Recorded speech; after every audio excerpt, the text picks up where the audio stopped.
To block your internal traffic from Google Analytics, what you do is scroll down to where it says data collection and modification, click on data streams, click on the data stream that you want if you have multiple ones, scroll down to where it says Google tag, then configure tag settings, then scroll down, click on the show more, scroll down a little bit more, and you're gonna click on where it says define internal traffic.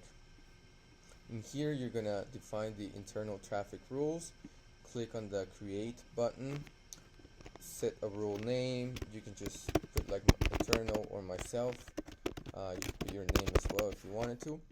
And to get the IP address that you want, you're gonna go to whatismyip.com. Click on that. It automatically gives it to you without you doing anything. You don't need to log in. You don't need to click on any buttons. Then here in the example, you will see that it has a /24. That is if you're a big corporation and you have multiple people in your network and you want to completely block all of that traffic. In our case, we're going to do /32 so that it only blocks ourselves. Then click on the button create at the top right, and now you have blocked your internal traffic.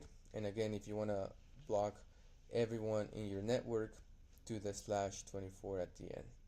Thank you so much for watching.